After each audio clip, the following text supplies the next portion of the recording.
Hey everyone, welcome back to another episode of What to Stream. My name is Morgan Rojas. I am the founder and editor-in-chief of Cinemacy, which is a website dedicated to independent film. And I am so excited to be joined again with Lupe, because it's been, I think, 2 weeks since we've done this show together. Has it been again? Oh, I guess so. I think so. Time flies. Time flies. Yes, it does. Jinx. I thought it was like only a week, but I guess it has been 2 weeks. I've completely forgot. Yeah. Things are good, just busy. As you know, we're all out and about now. Mm-hmm. Real world. So it's open. It's a little crazier. Nice. Awesome. Yeah. Well, I have a couple movies that I am really excited to talk about. And are you talking about Space Jam? Yeah. Okay, cool. Because I think I saw you post something on Twitter about that, and I'm very excited to hear about that because I'm really looking forward to seeing it. The little kid in me is like very stoked that Space Jam 2 is coming out. So okay, well, I'll let you know after you have. I think you're covering a documentary, right? Yes. My first pick is this incredible documentary by Morgan Neville, who is a really famous documentarian. If you've seen 20 Feet from Stardom, he's the creative genius behind that. That was a film about backup singers and just kind of their whole story and being finally thrust into the limelight. He also was snubbed for Won't You Be My Neighbor, which was that documentary about Will Rogers or Mr. Rogers. And that was a whole thing. He didn't get nominated for Best Documentary. I think it was everyone assumed that he would be nominated, so no one voted for him, and they voted for an underdog, and then it turned out no one actually voted for him. Crazy story. Anyway, he's back with another documentary called Roadrunner, and this is a film about Anthony Bourdain. I wrote this in my review that it's still so surreal to me to talk about Anthony Bourdain in the past tense. Like, he seems like a man that will live forever. Like, he's so charismatic. He's so lively and so smart and sarcastic and goofy and just a genuinely good person. And this documentary profiles Anthony Bourdain and kind of goes into the struggles that he dealt with his whole life. And he's famously a recovering drug addict. Like, he had been addicted to a lot of different drugs as he was growing up, and turned to food to kind of get out of that. And so he went from line cook to chef to food writer. And then eventually he became this TV personality and hosted shows like No Reservations and Parts Unknown. Those shows were so good. If you've seen them, you know what I'm talking about. I don't need to like explain it to you, but they're so captivating. Just the way Anthony Bourdain was able to take food and take culture and put it together and explore the world through his own unique style and vision and outlook on life. The documentary talks to a lot of people that were close to Anthony too, a lot of his family and friends and colleagues and the TV crew that worked with him. And they only had great things to say about him. But also, watching this documentary, you kind of see that he was calling out for help. And that's really, really, really hard to watch in this film. I mean, many times he kind of mentions how thinking about his own death is therapeutic. And saying like, oh, I'd be happy just putting my body in a wood chipper and spraying it over the ocean. And it's kind of like, at the time, the people he was saying this to were kind of laughing like, oh, how that's ridiculous. Why would you ever think that? But I mean, as we all know, he hung himself 3 years ago, battling depression and a broken heart. It's really tough. He was a father and loved by so many people. Like, if you can't tell, I was a fan of his too. He was such a good journalist. And even for me personally, like as a film journalist or critic, he had so many good qualities and traits that you can relate to, even if you weren't super into food. I think the biggest takeaway from this documentary is just showcasing Anthony Bourdain and, not focusing too much on the negative or the heavy or the sad aspects of his life. There definitely are some, and you can't really gloss over that because that made up who he was, but also showcasing just what a genius man he was and the legacy that he's leaving behind. And I think something to really remember, what made Anthony so special and can make, any aspiring journalist so unique, is just remembering that you don't have to know everything. Like, Anthony's success wasn't that he was a travel guide. He wasn't showing people all these places and knowing everything. He was curious, and he would go to these places and ask questions and open his mind at the same time that we, the viewer, would be opening our minds. And that's something that I'm taking away personally, is like, when I talk about film, I don't need to necessarily know everything, but if I ask questions that, people at home might have too, that's just one way that we can all kind of understand a film together. And yeah, it's a really, really incredible film. He also narrates the film. He was reading parts of his book, so it's a really meta movie. Beyond the grave. Yeah, it totally is. And when he talks about death in his own voice and his own words, it's really hard to watch, but also really incredible, and definitely one of the best documentaries I've seen this year so far. And where's that playing?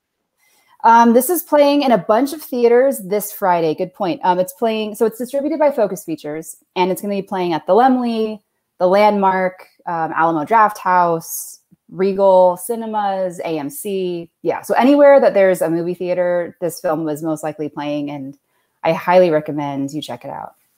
So it'll probably be on digital in a few weeks. I've noticed the trend that they do, like maybe 2 weeks afterwards, they'll do it. They'll make it available for digital for rent. Yeah, I would imagine so. This is also a CNN original film. So I mean, it will probably be on CNN as well at some point, and then make its way to, I would assume, a Hulu or something like that. Yeah, I used to watch his show on CNN. So when this happened, I was like, whoa, like out of left field, because what he presented on screen was nothing like, I mean, you mentioned that he would mention little things, odd things, like, would like how he would like to die. But, most people kind of talk that way. Yeah, sure. And in conversation, and then watching this, putting it all together, and you're like, oh, he was calling out that he needed help, but no one was really listening, because at the time too, the conversation wasn't really as open. Talking about mental health and depression and struggles with that it was still kind of taboo culturally. Mm-hmm. And so it was just kind of, passed over and glanced over and move along. So yeah, I mean, he definitely is leaving a really big legacy behind, and he will not be forgotten. Yeah. Like you mentioned, every time you mention his name, I'm like, he's not with us anymore. Oh, okay. That's just, because his influence is still here. And we see it every day, especially in the shows. I mean, I think he's one of the first ones to do culture and food, right? Yeah. Everyone seems to do that. Focus on food is, the culture that comes with it. Exactly. Yeah, he's a pioneer. Definitely. All right. Well, on a happier note. Yes, please. We have the movie Space Jam: A New Legacy with LeBron James. Yeah. Being the new Michael Jordan. And you mentioned you were a fan of the 1996 movie? Oh, yes. Yeah? Oh, yes. Well, funny enough, I saw it last year at a drive-in for the first time. Maybe I watched it in 96. I don't remember. 96, I was too cool for school, teenager. Like, I don't watch that kind of stuff anymore, But I watched it last year, and I was like, oh, it's not so bad. I mean, it was a little cheesy, but I guess that's what you can expect, right? With the movie that combined. But back then, we had, what was that movie with the rabbit, the live action mixed with the animation? Who Framed Roger Rabbit? Yeah. That movie. Yeah. So this one, I think, was on the heels of that. So it was pretty cutting edge at the time. And it looked pretty good, I thought. Yeah. Well, I don't know if when you were a kid, you probably don't know that. When we're kids, we don't know the difference whether it's good or not. The Roger Rabbit one was kind of scary to me. Like, it was too. It was very realistic. Yeah, like it kind of freaked me out. Yeah, I have to rewatch it. I haven't watched it since, so I kind of don't remember what it's about at all, which is weird. But I just remember the sexy lady. I was young then too, but I was like, I just remember the sexy lady, and I probably thought it's not for me. Yeah. Okay, well, yep, Space Jam. The new legacy features LeBron James, and it's basically the same concept as the 96 film. We have Don Cheadle, who also stars in it. And it's directed by Malcolm D. Lee and produced by Ryan Coogler, who gave us Black Panther and Creed. Malcolm D. Lee is responsible for The Best Man's Wedding and other like comedy drama films. And in this new Space Jam, we have the NBA champion and icon, the King James, who is forced into an adventure down a digital rabbit hole of animated characters in the Warner Brothers library. Don Cheadle plays an AI. He calls himself AIG Rhythm. And he's a rogue AI who kidnaps LeBron and his young son and challenges him to a game of basketball. And he must win in order to save his son. Otherwise, they both stay in the digital realm forever. So James is off to adventure to recruit the Looney Tunes. And who doesn't love the Looney Tunes? Here you have the Granny and Daffy Duck. And the Looney Tunes, of course, are always fun. Bugs Bunny has always been my favorite. The Looney Tunes have always been my favorite cartoons. So it doesn't disappoint. Like in the first movie, you see everybody join. The funny thing is they don't really recognize the first movie. And one character does say, it's kind of familiar. I think we've done this before, but that's pretty much it. And there's like references here and there, but it's odd that they don't recognize it, which I thought was like, I don't know. I don't know what the story choice was there. But let me say, LeBron James is not the one that steals the show. Don Cheadle steals the show. He's the MVP of Space Jam, A New Legacy. He is hilarious as the villain. He is the villain here. And basically because he kidnaps LeBron James in the 96 film, Bugs Bunny kidnaps Michael Jordan. I guess I shouldn't be saying kidnap since it's a family film, but essentially that's what happens. They take him away from the real life into the digital realm. And I mean, LeBron James does really well. Like Michael Jordan, his acting wasn't all that great, but he's an athlete. I mean, you don't expect him to be a Shakespeare or a Hamlet in the movie, which was a fun ride. And let's just say LeBron James has acted before, and he was in Trainwreck with Amy Schumer and Bill Hader. And he's actually pretty good in there. He had a cameo there. He was really good in it.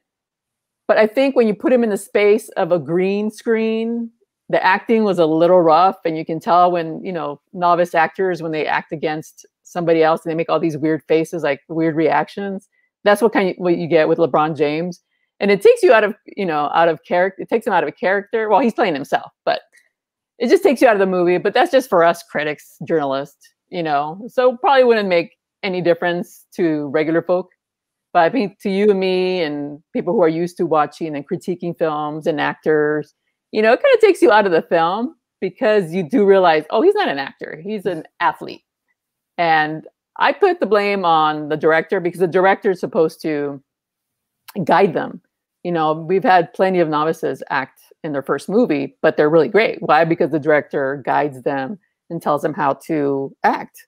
And here, it was a little rough, but, like I said, the first Space Jam, pretty much the same thing. Michael B. Jordan's acting, not the greatest. So here you get more of the same. So if you like the first one, and if you're a kid, I don't think that any of that really matters. The middle part is probably the funniest one. Funniest part because that's when he starts to recruit the Looney Tunes, and they put LeBron James into various Warner Brothers properties like Harry Potter, Game of Thrones. You see Pennywise, and you see a lot of these other cool characters from the past, the present, and probably the future. So it's kind of cool in that aspect. But by the time you get to the basketball game, that basketball game lasted forever. Really? It seemed like it took up the whole third act, and I was like, oh my God, this is like the longest thing ever. Like a real basketball game. Most likely, yeah. But I mean, there's twists and turns, and they have little tricks, but it gets to be a little long, and like started to doze off because it started to the novelty started to wear off. Even though it's really cool looking, the animation is really cool, the graphics, everything looks cool. And at some point, the characters, the Looney Tunes, become 3D. But it's a little weird because you actually see their fur. You're like, whoa, this is too bizarre. It's like the Sonic thing with his exactly. teeth. But we haven't seen it. We've seen him in 2D, but it's rough 2D, right, for Sonic. But here it's like, oh, but it's only for a short time. So they made a really good call by only making it a short time. Okay. Don Cheadle, as an AI, he decides he's going to give him an upgrade. So that's when they get the 3D upgrade. But then they go back to 2D animation. I'm like, oh, thank God. Because they were freaking me out a little bit because it just looked so different, because it actually looked real. So, I mean, it's a fun time. It gets a little boring at times just because there's some long sequences. The first part is like a family drama. LeBron plays like an overbearing dad. He wants his kids to follow in his footsteps. And so he's pushing them to be basketball greats. And the younger one doesn't want to be. He wants to be a video game developer. Hence, that's how we get to Warner Brothers and we get to meet this AI who we kind of likes what the son is doing. So that's why he brings them into that world to help for his own selfish reasons to create this great digital program that will have everybody talking. So, but Don Cheadle steals the show for sure. If Don Cheadle was not in the movie, LeBron James could not have carried this movie. Right. What's the ratio between LeBron being live action and then LeBron being either like animated or that 2D, 3D sort of like thing? Really, really short time. That's interesting. And because my brother brought up a good point that the appeal, we think of like the Space Jam movie, the first one, was that it was Michael Jordan, the real man playing against cartoons, and Bill Murray and like Charles Barkley, I think, was in it. Like all those, it was funny in that way. And then taking it now and having LeBron be just the same as the Looney Tunes, like a caricature, essentially, like kind of loses the appeal of why Space Jam, in my opinion, like was so good, because it's not necessarily like man against animation. It's kind of just like an even playing field in a way. So I was kind of, I was curious about that. Like if just a really short, like really like maybe 10, not even 5 minutes of him being animated. Really? Okay. Yeah. So I was like, oh, I wonder why they didn't do more of that. But yeah, it makes sense what you're saying. People want to see the man. Yeah. You know, because he's an icon. So yeah, no, they kept it really short, just like the Looney Tunes 3D version. It's a little, for the older folks, it's weird. I'm sure the kids are adaptable. They don't care. Yeah. But us adults, I'm sure people who watched the 96 film will want to watch to see how this compares. But like I mentioned, it's the same exact concept. So they didn't veer far off from the 96 version. I will say, of course, they make upgrade with Lola Bunny. She's not sexualized here. And I guess a lot of people had an issue with that. But if you watch the original, like I mentioned, I watched it last year, there's characters like salivating, like their mouths are on the floor and they're like, ah, and their eyes are popping out. You're like, that's not cool anymore. You know, with this Me Too movement, it's just like, you can't have that imagery. Right. I mean, you still have sexy, right? I mean, she's still sexy just because she doesn't have, she's not showing breasts. But she reflects, I think, for little girls, the athletic, a woman. So that's what she represents here. And then they also, like in the original that you mentioned, Charles Barkley, they have other basketball stars, female stars, Diana Taurasi, and I can't even pronounce this one, Nneka Mikey. I'm sorry if I butchered their names. So they're in there as well. They're part of the Goon Squad. Okay. So like this, they are animated and they're digitized, obviously, but they're like half human, half monster like. So I'm sure it'll be cool for basketball fans to see their favorites and animated in the way that they are. And then there's other players like Anthony Davis and Damian Lillard in the movie. And and my favorite character, Speedy Gonzalez. He's controversial because a lot of people say he's stereotypical and doesn't reflect well on Mexicans. Well, Gabriel Iglesias does his voice, and I loved it. He made it more of a homie. He made it more of a homie accent. So it was a little more acceptable. And so I want Warner Brothers to do a solo movie with the lovable Mexican mouse. Yeah, that's a great idea. I think Eugenio Derbez was trying to make one, but they put a halt to it because people were complaining. But on Twitter, I think was a few months ago, there was a debate, and it seemed like most Latinos would love to see a Speedy Gonzalez movie. Yeah. You know, I'm sure they'll have to make some few changes. I mean, I remember the cartoon, and they would always have like the sombrero wearing guy drunk on the side, and it's like, okay, that's not cool. I would always remember. I remember seeing that, thinking that's not cool. You know, because I'm a kid of immigrants, and I've been around immigrants all my life, and they're like the hardest working people I know. So the imagery was like totally opposite of what real life is like. So I would leave that out. But everything else, as far as Speedy Gonzalez, he was always trying to help people and get some cheese for his fellow mouse. Nice. I would watch that movie. Me too. And then with Gabriel Iglesias, though, has to do the voice, because I think he was perfect for that role, because they had to walk a fine line with that character in this movie. And I'm glad they put him in there. Yeah. So he had more scenes here than he did in the original. Okay, cool. Yeah, it's good to know. So, and it's on HBO Max, so you can watch it in movie theaters, or if you'd prefer to stay home. And it's better probably at home, because they don't linger on your favorite characters, like in some of the past movies. What was that movie? Oh my God, the Steven Spielberg movie. I forgot where they used a bunch of characters from other movie studios. They lingered on the characters. Here, they go by like really quick, so you can't really see all the tiny little details. So you're gonna have to pause and scroll through, and I bet you're gonna see a lot of cool stuff during the basketball game when a lot of the audience comes in. Yeah. But it was just like, who was that? Who was that? I think I knew who that person was, but it was just so quick. I wish it had lingered on a little more on these iconic characters from the Warner Brothers library. Of course, they got all the people, all the characters, superheroes, and so forth. So weird. Classic Hanna-Barbera. You know, it was just like, it was really cool. So nice. HBO Max. I think I'm going to go through it and scroll and try to see, like, because there was a shark from Caveman. I don't know if you remember Caveman, the cartoon. I don't think I watched that one. It was probably in the 70s, so it was before your time. But yeah, there was like the shark guy you said in the trailer. So any other little cool things like that. So that'll be cool to do on HBO Max. Nice. Cool. Yeah, I think that's going to be a streaming at home situation for me. So good to know. Good to know. Yay. All right. So what's next on your list? Cool.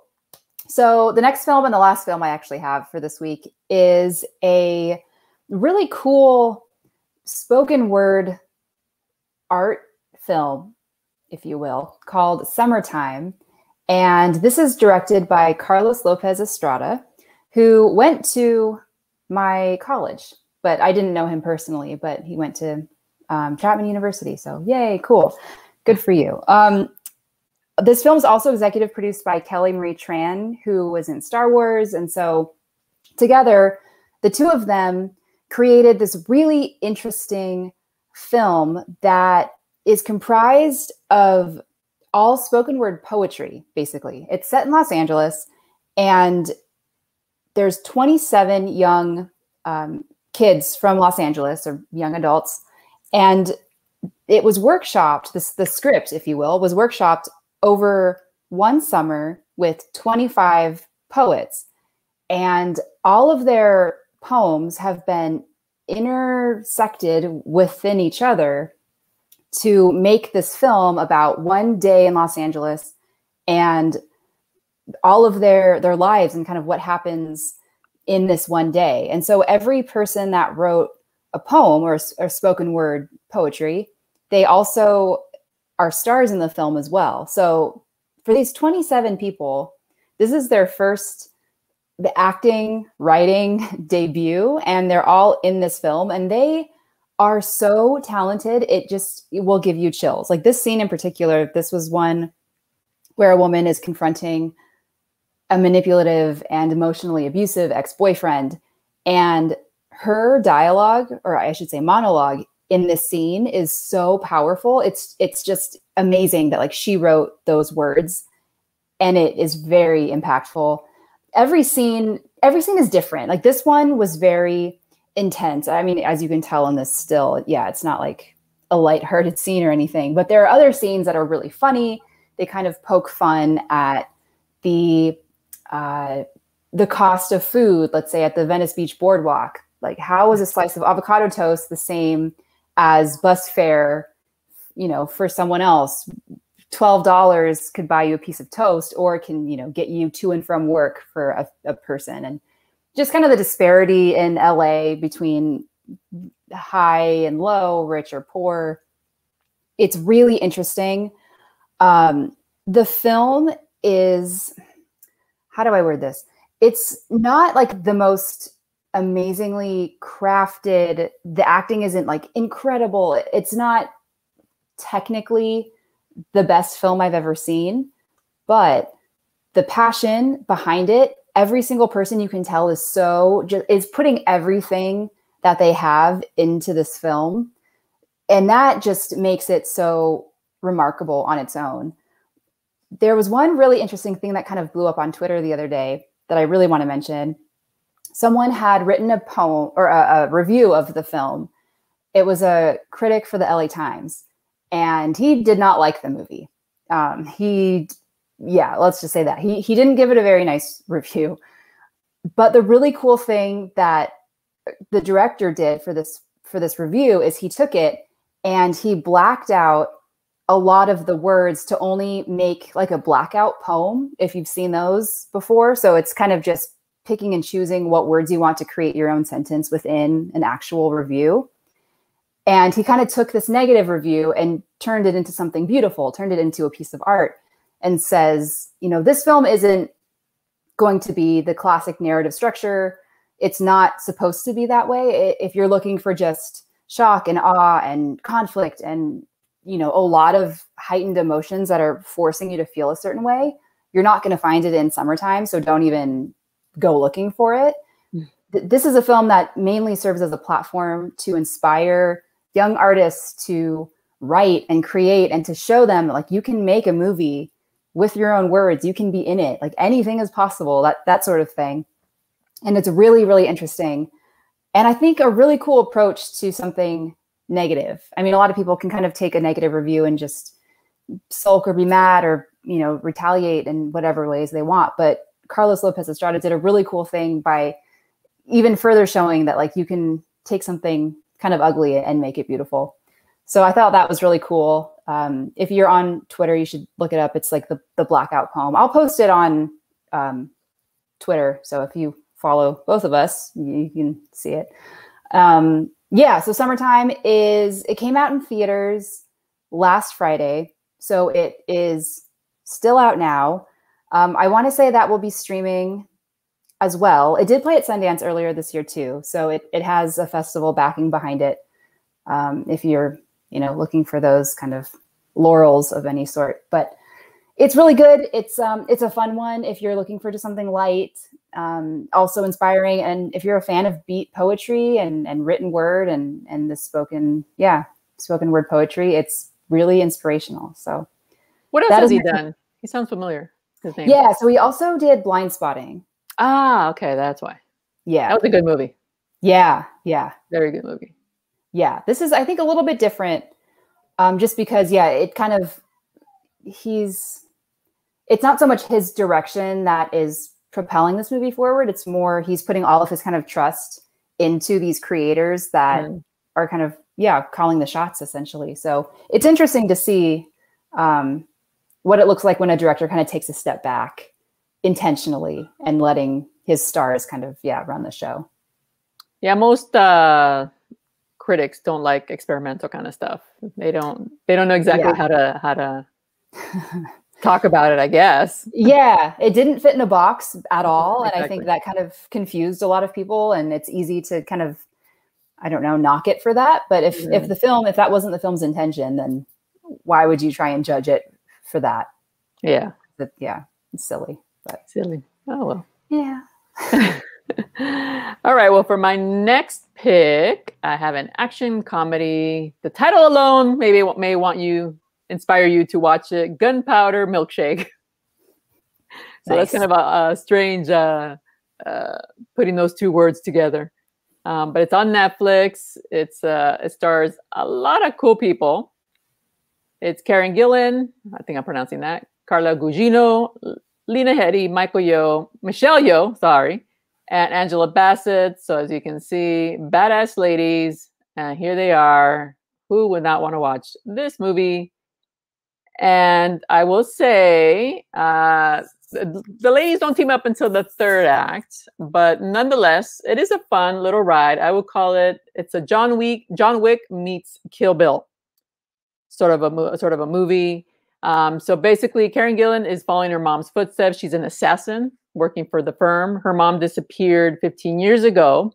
She actually knows why, but she can't believe that she left her alone. She was already a teenager when she left, but it still really affected her. So now we're following her. She's working for the firm. She's on an assignment, and she kills a Russian mob boss' son. So of course, like John Wick, the Russians come after her. Then they send her on another assignment to kill a man who stole from the firm, but she takes pity on him after she finds out that he took the money over his daughter who was kidnapped. But now what happens is she's on the run from the firm because she disobeyed orders. And now she has to take care of this young girl. She's played by Chloe Coleman. She's from the movie My Spy. She's such a good actress. She's so endearing, and you fall in love with her right away. So Karen Gillan has to protect this young girl and herself, because not only are the Russians coming after her, but the firm has pretty much given up on her. So she no longer has the protection of the firm.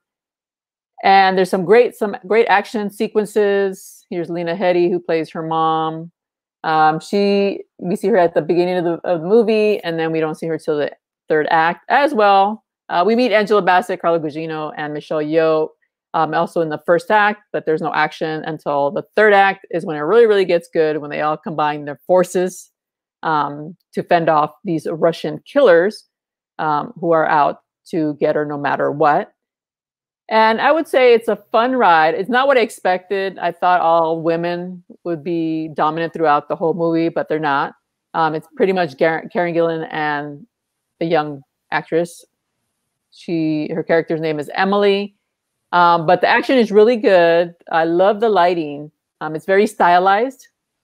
I forgot to write the name of the director, but it's a male director. I think he's European. And the lighting, as you can see here in this image, is really like bright neon. So that's why it reminded me of Kill Bill, because of the cinematography is very similar to what Quentin Tarantino did with those films. And so, I would recommend it. It's on Netflix, so it's not a big commitment. It's a movie. It's a little over 2 hours, and I found it enjoyable. And if you're looking for an action popcorn flick, this is pretty much it. And the comedy, obviously, it's action comedy. So there's a lot of funny moments. And like, for example, a doctor injects her to paralyze her arms. And so she's like flailing around, killing people.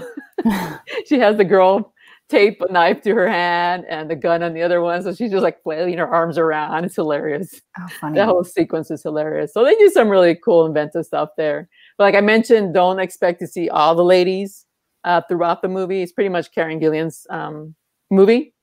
And I mean, she's really badass in the movie. So I was really impressed with her. And like I said, they don't take it seriously. There's a lot of comedy in it. So you can just have a lot of fun. So just get your popcorn, Friday night, whenever you have some downtime, and just check it out. Nice. Yeah, I looked up, as you were talking, the director, this guy, Navit Papushado. Yeah, I never heard of him. Which, yeah, I'm not super familiar with either. But yeah. Yeah, I don't think he has that many credits from when I looked. I didn't recognize any credits. Yeah, nothing recently. I think a few years ago was like the last thing he did, a writing thing. But yeah, his big return, I guess. Big return, yeah. So this is good. I mean, it's a good action flick. Not what I expected, but it turned out to be fun, because I thought it was just strictly like an action movie. But the the comedy really added to it. Because we've seen the action, this type of action already. But the fact, like the flailing arms, that was hilarious.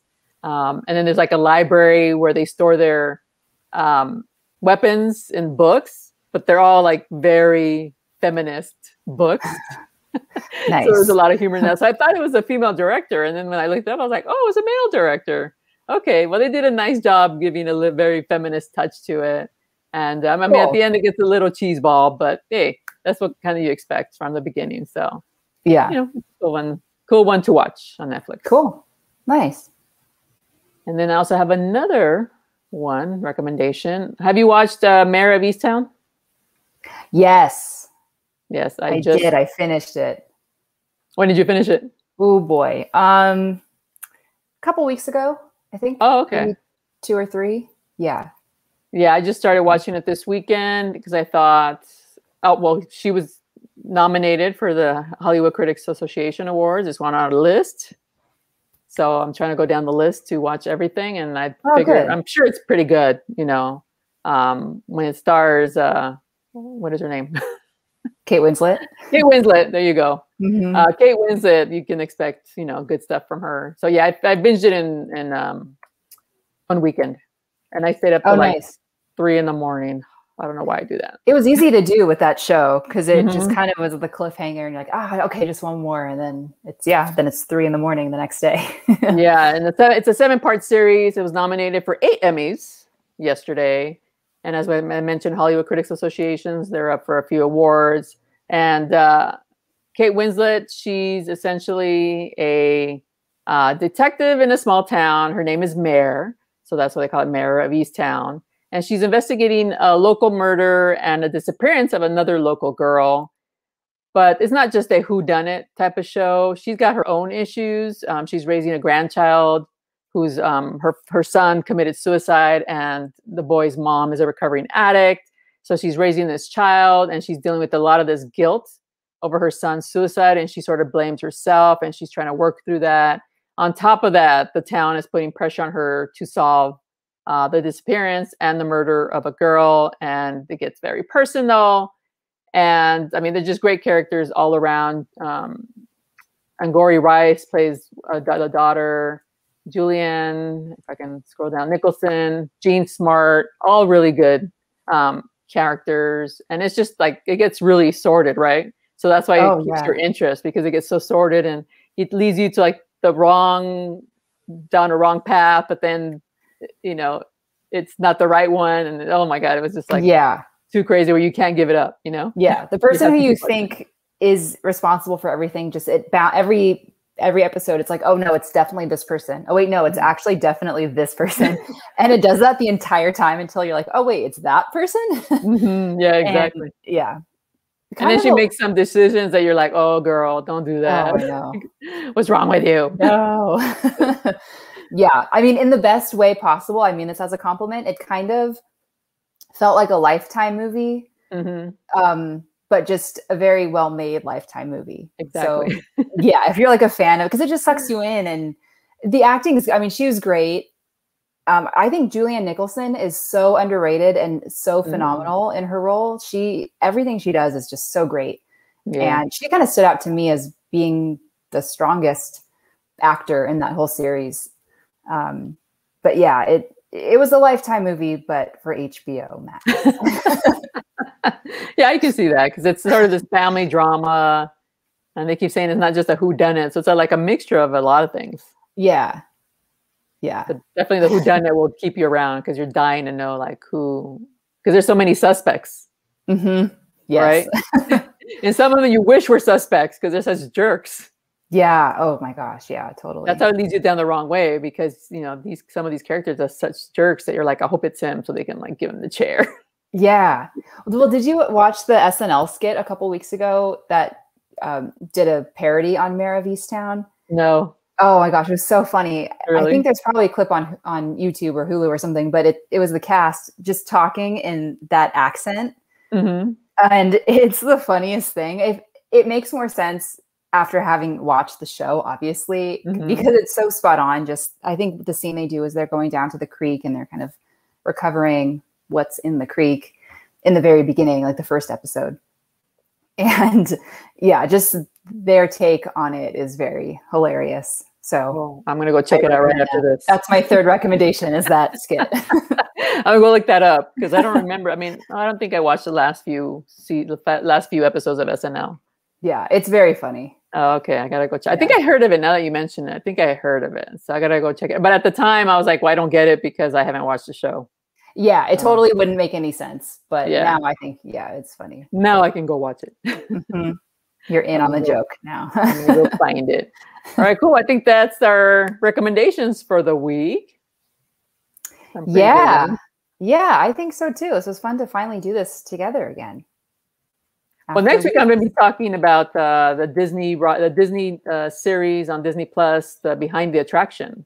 So I don't know if you heard of that. Oh, I did hear about that, but I haven't watched it yet. So that's cool. Yeah, it's not live until next week. I believe next Wednesday. Yeah. Okay. So I'm going to ask for a screener early on because it looks really good. The Imagineers are talking about how they created all these rides from the past, the present, and now like the Galaxy's Edge. So been excited to go behind the scenes because it's always been kind of secretive. They don't really take you behind the scenes. Oh yeah, notoriously just tight-lipped and everything. Mm-hmm. Yeah, so that's one of the new series I'll be talking about next week. I can't remember I remember there's another one, but I can't remember which one it is right now. Yeah, so. Yeah, mine are TBD, but we'll TBD. It'll be a surprise. Well, don't forget to follow us here on Cinemovie, here at on Twitter as well at Cinemovie, and Morgan on CinemaC. Subscribe to our channel and recommend us to your friends. Absolutely. Yeah, thanks. And we will see you next week. All right. Well, everyone have a good weekend. Bye. Go scroll down to the video.